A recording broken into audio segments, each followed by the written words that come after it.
Economista Esteban Bernal, ministro de Inclusión Económica y Social, que tenga una buena tarde. Bienvenido al programa. Hola Andrés, gracias por la invitación. Para mí más bien es un honor de poder compartir con usted. Y efectivamente, bueno, me lo esperaba revisando algunos elementos, algunos temas que siempre el tiempo apremia y el tiempo se vuelve corto en una cartera de Estado de esta magnitud y con la responsabilidad que tenemos. Sí, sí, me imagino que tiene que haber muchas acciones por hacer. Y bien, vamos a tratar de hacer un recorrido rápido de algunos aspectos de coyuntura, un poco del pasado, en fin, para poder visualizar lo que va a significar su cartera. Quisiera empezar por la coyuntura, ministro, a propósito de de la masacre en las cárceles. Han tenido una reunión con varias entidades a propósito de enfrentar este tema. ¿Tiene algún rol en específico su cartera en este tema? Porque usted estuvo convocado también allí. Bueno, nosotros dentro del marco de nuestras competencias, del acogimiento y la preocupación siempre va a estar con los niños, niñas y adolescentes, inclusive en este aspecto relacionado con quienes están bajo la responsabilidad de las madres o padres de aquellas personas privadas de la libertad. Entonces, nuestra preocupación siempre estará vinculada en este aspecto. Sin embargo, Andrés, creo que para todos los ecuatorianos esto fue un golpe emocional el ver una situación tan crítica como aquella que pasó el pasado 23 de febrero y por lo tanto esto sin duda responde a ciertos temas de carácter estructural que el presidente de la República ha mencionado y ha manifestado su total convencimiento de dar por terminado algo que realmente horroriza al país. Yo creo que lo vivido el día de ayer sin duda nos pone de por medio ese gran reto que es cumplir con la política macro que tiene el Ecuador en este momento, generar empleo. Usted me dirá eventualmente y el por qué vincula estos dos temas, porque yo siempre estaré convencido que la generación de empleo y la generación y la creación de oportunidades es la mejor política pública y esto permitiría el bajar el nivel de población de los centros penitenciarios, que obviamente esa es una de las dificultades que también genera el hacinamiento, la sobrepoblación, pero que obviamente está motivado por esa falta de oportunidades que tienen los ciudadanos. Por eso es que le apostamos con el presidente Lasso a que esa política, que es la política pública más importante de carácter social, económica, es la más importante, tiene que ser afianzada en el camino. Y por supuesto, en lo que a mí respecta, como representante, como ministro de esta cartera de Estado, el vincular directamente la política social con la política económica, es decir, cómo llevamos adelante planes, programas y proyectos que nos permiten extraer a la gente que está en los rangos de pobreza y pobreza extrema hacia la clase media para generar o vincularlos en el ámbito de la productividad, el desarrollo económico, que ese es el objetivo macro que tenemos. Bien, ministro, revisemos, como decía, un poco el pasado en términos laborales. Usted fue gerente de la empresa municipal de aseo de Cuenca, ex asambleísta, no tuvo suerte en su afán por llegar a la prefectura de la SUAY, jefe de campaña en las últimas elecciones, ex gobernador. En definitiva, todo bien, pero no precisamente en la cartera en la que hoy está trabajando. ¿No le preocupa que le llamen, o sea, que le observen que no está preparado para el cargo, ministro? Bueno, en algún momento recibí una inquietud, no sé si fue de su parte o de otro distinguido periodista No, en esa pero línea. fue en otro medio, entonces por eso. Sí.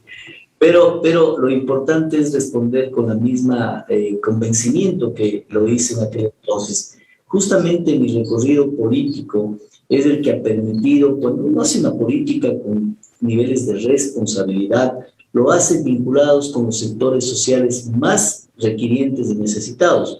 Usted ha hecho mención sobre mi antecedente público y fui el asambleísta más votado de la provincia de La Suárez en el 2017 en términos individuales. Eso lo logramos a través de ¿qué? Del involucramiento efectivamente con aquellos sectores que en mi provincia particularmente demandan esa necesidad y ese abrazo social de un gobierno de Estado, de un gobierno.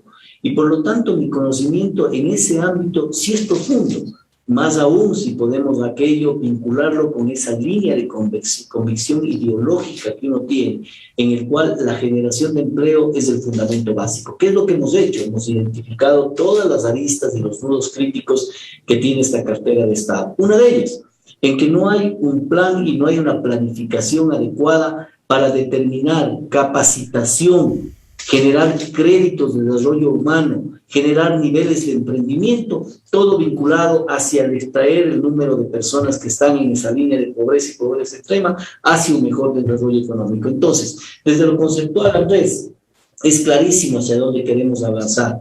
Desde lo institucional, usted ha leído parte de mi historia pública, he sido administrador público, entiendo claramente la cosa pública como tal y por lo tanto, al combinar esos dos conceptos, creo que tenemos acciones positivas por el bienestar del país. Ministro, en redes sociales aparece de todo un poco, cosas verdad, cosas mentiras, calumnias, infamias, en fin, por eso se lo pregunto a usted directamente. ¿Ha tenido procesos de violencia intrafamiliar? Mire, Andrés, yo puedo tener varias facetas de la vida, pero lo que le puedo decir es de que siempre he actuado apegado a la moral.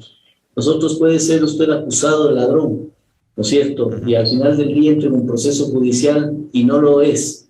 ¿Lo es? Entonces no, es un proceso que gané. Comprendo. Gracias por esa respuesta.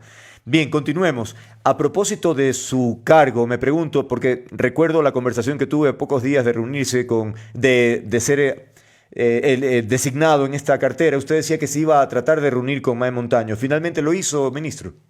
No, no hemos podido. La vertiginosidad del proceso de transferencia, la vertiginosidad del proceso de receptividad que se tiene en una cartera del Estado del tamaño del Ministerio de Inclusión Económica y Social es demandante. Créame, Andrés, que aquí salimos en horas de la noche, aquel tema del presidente, trabaja en 15, 16 horas, es en literal.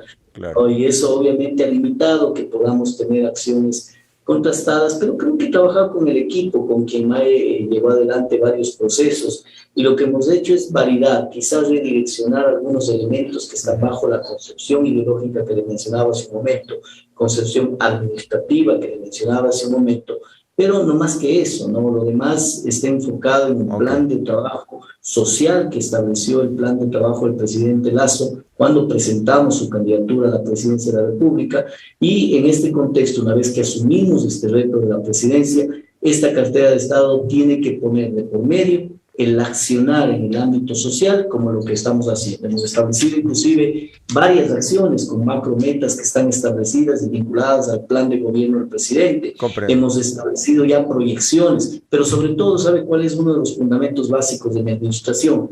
Va a ser la generación de recursos alternativos. Porque cuando a usted un presidente de la República lo nomina como ministro de Estado, no contrata a un administrador de los fondos existentes, contrata un líder o una lideresa que genera actitudes y acciones por el beneficio de la sociedad, encontrando recursos alternativos de gobierno. Oiga, y en cuanto a personal del ministerio, ¿es suficiente? ¿Ha habido exceso? ¿Qué evaluación hace sobre ese aspecto? Mire, Andrés, el ministerio tiene un accionar en doble vía. Primero por administración directa, que son aproximadamente 11.300 personas, y luego a través de la cooperación, es decir, el convenio que usted realiza con cooperantes, tanto internacionales como locales, que de manera conjunta articulamos y tenemos 20.000 personas más de territorio.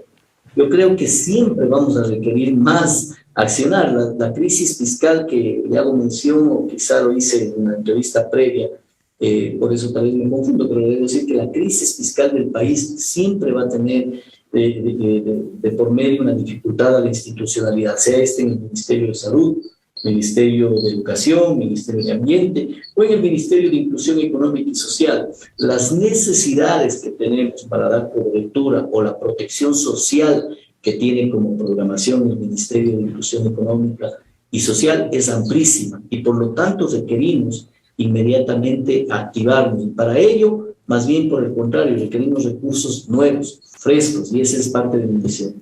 Quiero abordar dos de los temas, creería, que podrían ser tal vez de los principales en su cartera. Uno de ellos tiene que ver con el bono de desarrollo humano. Se ha mencionado que 841.256 personas reciben este bono de $50 y que la lista va a ser depurada. La pregunta es, ¿cuáles son o serán los criterios para esa depuración?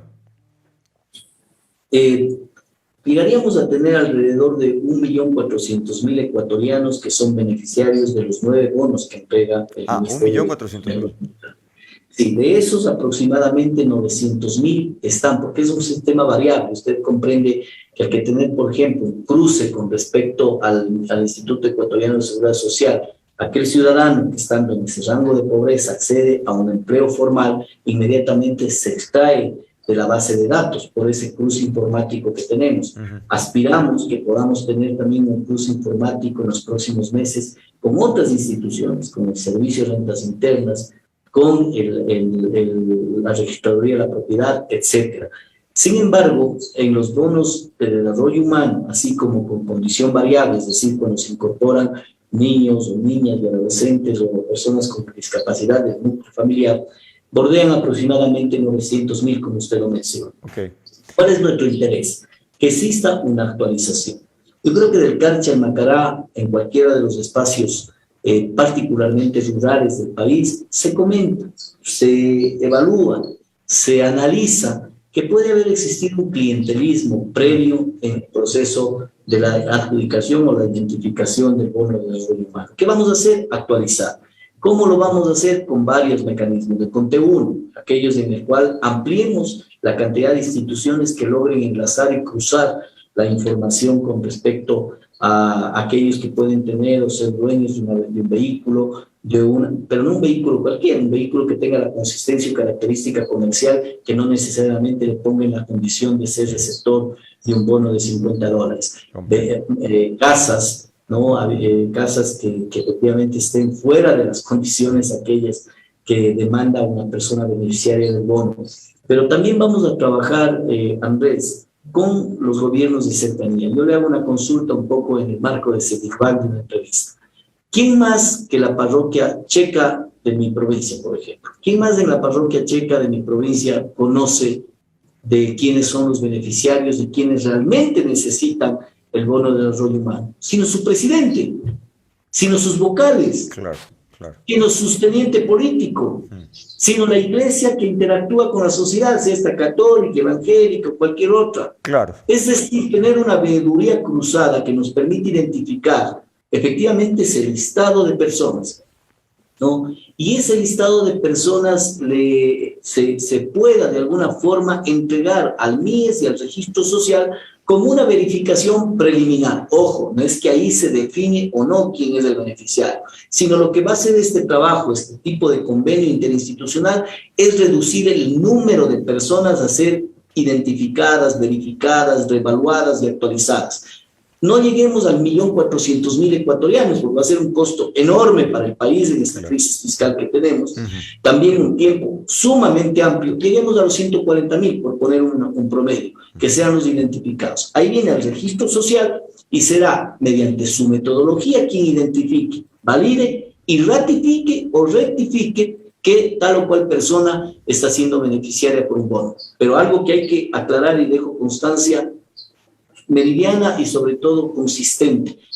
No se reducirá ni un solo centavo de la aportación social a esta cartera de Estado por parte del presupuesto general. Así lo ha dispuesto el presidente y así lo haremos cumplir. Es decir, no es de que se quitan los recursos para reutilizarse, al contrario, se mantiene y serán nuevos beneficiarios, de ser el caso que exista, ¿no?, quienes se incorporen a este abrazo social del encuentro. Comprendo. Ahora, hay muchos casos particulares, pero solo me voy a referir a uno que tengo aquí anotado. Una beneficiaria del bono dejó de recibir los $50 cuando fue contratada como empleada doméstica y la afiliaron al IES. Sin embargo, ese sueldo de $150 apenas le duró 4 meses porque luego la despidieron en época de pandemia y su esposo es un albañil que no tiene empleo fijo. Por lo tanto, me pregunto, ¿debe optar nuevamente? ¿Tiene que solicitar nuevamente el bono? Yo creería que sí, no sé. Andrés, si es que es un tema particularmente específico sobre esto, hágamelo conocer por interno y yo lo arreglo, por una razón. Porque en esos casos que usted menciona, es decir, hay una temporalidad, inclusive no existe ni siquiera límite.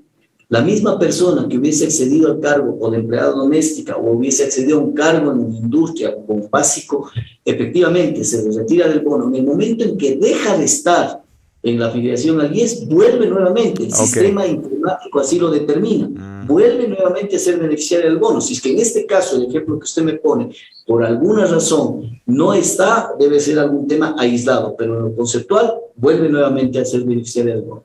Ok, qué bien que lo diga. No se trata de un caso en específico, sino que hacen referencia a esta situación y bueno, bien que se diga que entonces el sistema debería reincorporar. ¿Eso es automáticamente o tiene que hacer su gestión, escribir algo, demostrar que ya no es empleada doméstica? ¿Qué tiene No, que hacer? inmediatamente, Andrés, las bases de datos se Ah, ok, cruzan. Fue ok. una de las Ah, ok. primeras informaciones que recibí cuando fui nombrado ministro. Los índices de pobreza en el país, ministro, son muy altos, muy complicada la situación, es un reto enorme. Me pregunto qué estrategia se va a implementar en esa línea, cómo minimizar o disminuir esos márgenes tan altos de pobreza en el país. El registro social determina aproximadamente 3.597.000 ecuatorianos que estarían en los 3 deciles, ¿no? Es decir, por debajo de la línea de la pobreza y pobreza extrema. Ujú, Yo siempre he dicho que más allá de la política social y las acciones que como institución generemos para impulsar lo relacionado con el emprendimiento que le mencioné al inicio de la entrevista, ujú, con la capacitación de los ciudadanos que están en este marco de la población, en ese margen de la población, ¿para qué capacitar? Para que se incorpore a la empleabilidad en el país. Más allá de esas dos acciones de competencia propia del ministerio, creo que jamás deberíamos dejar de vincular entre lo social con lo económico. Por eso, para mí, el hecho de ir impulsado por parte del presidente la ley de creación de oportunidades, el hecho de haber permitido o de intentar permitir, más allá del resultado de la Asamblea Nacional, de permitir de que exista una actitud diferente en el país para hablarle a aquellos 7 de cada 10 ecuatorianos, entre los que están los de pobreza y pobreza extrema, pero por supuesto que no tienen un empleo formal, a ellos es a los que se les niega la oportunidad, no al gobierno del presidente Lazo, no al ministro Bernal, no a los ministros de las diferentes carteras de Estado, no a los asambleístas oficialistas, se le niega a los 7 de cada 10 ecuatorianos, a los más de 6 millones de ecuatorianos a los que les queremos dirigir el discurso para decir a ustedes, esta es la oportunidad que tenemos para cambiar el país, esta es la oportunidad que tenemos para generar una flexibilización adecuada en cuanto a lo que significa el proceso normativo laboral. Esta es la oportunidad que tenemos para generar inversión extranjera e inversión local. Esta es la oportunidad que tenemos para decirle al Ecuador, por fin empezamos a salir de una brecha económica producto de una crisis de 14 años de desgobierno, más el producto de la crisis de la pandemia. Claro que quedamos golpeados financieramente, pero hay que encontrar la iniciativa creativa. Nunca estamos cayendo a incorporar temas o derechos adquiridos. No estamos conversando en este momento, sin perjuicio que se lo tenga que hacer, con aquellos 3 de cada 10 ecuatorianos que sí tenemos un empleo formal, porque nosotros tenemos en este momento condiciones adecuadas, por lo menos. Hablemosles a aquellos que están en el desempleo, en el subempleo o en el empleo informal. Aquellos que están en esas 3 condiciones, a ellos hay que darles la oportunidad y por supuesto, al conectar con la política social, son a ellos a los que debemos identificar la política pública para extraer desde el rango de la pobreza y ubicarles en la clase media para generar productividad, desarrollo económico, generación de oportunidades, generación de oportunidades agrícolas, turísticas, académicas, educativas, en todo, un tema de integralidad, Andrés. El otro tema que sin duda es un eje importante para este gobierno tiene que ver con la desnutrición crónica infantil y en este contexto se trata de un tema que debe ser abordado o que es abordado tradicionalmente por diferentes carteras de Estado. Me pregunto, ¿cómo se articula? ¿Quién tiene finalmente la voz final, si es que es posible definirlo? Porque la experiencia que he tenido yo a propósito de tratar estos temas es que se diluye a veces la gestión porque, insisto, hay varias decisiones sobre la marcha. Ministerio de Educación, de Agricultura, yo qué sé, varios, y finalmente la cosa se demora más que de lo normal. Creo que usted asesoró al presidente con su visión tan acertada de lo que pasa en el país, por eso es que tomó la decisión de conformar una secretaría técnica vinculada al proyecto macro objetivo social que tiene el gobierno del encuentro. La disminución en 6 puntos porcentuales de la desnutrición crónica infantil, que hoy por hoy bordea el 30%, la segunda más alta de América Latina, inclusive por encima de Haití, que siendo un país mucho más pobre que el Ecuador, tiene esta realidad todavía mejor, aunque no tan alta, pero mejor que la ecuatoriana. Por lo tanto, esa generación de la Secretaría Técnica para llevar adelante el proceso de la desnutrición crónica infantil o la disminución de los índices, tiene que generar esa articulación. Y cada una de las instituciones, en este caso en lo que a mí compete, ha determinado políticas públicas para que contribuya a ello. Nosotros, con el programa Creciendo con Nuestros Hijos, en donde impulsaremos todo lo relacionado con la buena manipulación de alimentos, con las buenas prácticas en el manejo del aseo diario de nuestros niños de 0 a 10 años y de sus madres. También identificaremos a madres que estén en proceso de gestación para derivarlo inmediatamente al Ministerio de Salud y de esta forma lograr establecer la garantía en los 1000 días del inicio de la vida de una persona, entendiendo el inicio desde la gestación, es decir, los 270 días de gestación más los 630 días de vida. Por lo tanto, ese concepto integral e integrador es el que venimos manejando. De ahí nace el tema de que esta articulación se la haga desde Presidencia, con la Secretaría que lo encabeza el secretario Erwin Ronquillo, que hoy nomás tuvimos una reunión sobre algunos aspectos relacionados a lo que acabo de mencionar. Qué bien, la verdad es que eso sí marca una diferencia frente a lo que ha ocurrido tradicionalmente. Ojalá los resultados vayan en la misma línea y lograr disminuir ese porcentaje que efectivamente también da vergüenza de tener un tan alto porcentaje de desnutrición crónica infantil. Esos podríamos mencionar como los dos retos principales. ¿Qué otro quisiera destacar, ministro? Bueno, yo creo que hay varios retos fundamentales de la cartera de Estado. Yo debo decirle con mucha pertenencia. Yo he sido de aquellos que me caracterizo en dejar huella en la administración pública, sea esta por designación o por elección.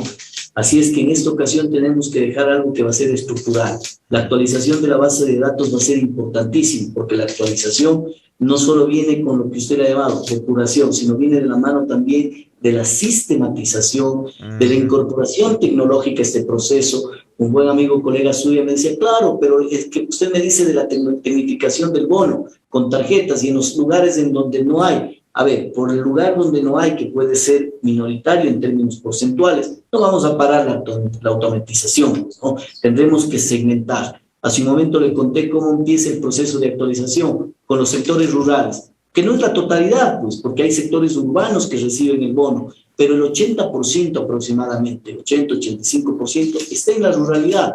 Entonces no voy a encontrar un mecanismo del 100%, perfecto, atacamos al 85%. Ahora le menciono que la tecnificación del tema de las transferencias monetarias va a ser una realidad en mi gestión. El tema de la desnutrición crónica infantil va a ser una realidad en mi proceso. El tema de la capacitación, aquí es donde de mayor forma fundamento. Dos aspectos más, Andrés, si me permite un poco de tiempo. Primero, capacitación. ¿Y por qué empeño yo el tema de capacitación? Porque hay que preparar a los ecuatorianos, porque yo creo en el proyecto de Guillermo Lasso. Creo que de alguna forma vamos a sacar adelante al país, ya lo intentamos ahora con la ley de creación de oportunidades, estoy seguro que habrá la respuesta necesaria desde el gobierno, tiene que haber la sensibilidad de la Asamblea Nacional o los otros mecanismos constitucionales que el caso amerite, pero lo importante es de que se encuentre la oportunidad que requieren esos 7 de cada 10 ecuatorianos, pero eso va a darse en el futuro inmediato. Pero ¿qué va a pasar si no tenemos preparada a la gente para este proceso de empleabilidad? Esa va a ser una misión de esta cartera de Estado, lograr una capacitación adecuada, objetiva, eficiente, y para eso estaremos presentando en los próximos días cifras y datos para que con usted lo analicemos en el transcurrir del tiempo. Y digamos, usted me ofreció que sean capacitados 32,000 ecuatorianos que están en el rango de pobreza. Perfecto, vamos a tal mes, ya vamos con tal número de personas. Esa va a ser la respuesta que le presentaré al país a través de los medios de comunicación. Y por último, uno de los ejes, yo diría, el eje fundamental de la administración del Ministerio de Inclusión Económica y Social que me encargaba el presidente, la generación de recursos alternativos, Andrés. A lo largo de mi vida, usted mencionó mi gestión como gerente de la empresa municipal de Acero de Cuenca. En una empresa chiquitita, ¿no? En el rango del ministerio que estoy presidiendo, claro, que maneja un presupuesto de $1.700 millones. En una empresa chiquitita que tenía $12 millones aproximadamente en aquel entonces, 2005, 2009, que fui gerente en la ciudad de Cuenca. Incorporamos alrededor de $2 millones. ¿De dónde? De la Agencia de Protección Ambiental de Estados Unidos, de los proyectos urbanos de la Unión Europea, de la empresa privada. Así mismo va a ser acá. Hoy, Estábamos cerrando algunas alternativas y empezarán a encontrarse nuevamente los recursos que le menciono, porque reiteraré una y mil veces, no vengo a administrar los recursos que existen, vengo a liderar un proceso para encontrar recursos alternativos en el mundo y en la sociedad privada también, en el sector privado y sector productivo. De ahí que la frase se asienta y con mucho convencimiento, más Ecuador en el mundo, más mundo en el Ecuador. Y finalmente, ministro, ¿cuál es el presupuesto? ¿Qué va a administrar finalmente? Usted va a buscar sin duda, pero también recibe un presupuesto. ¿A cuánto asciende?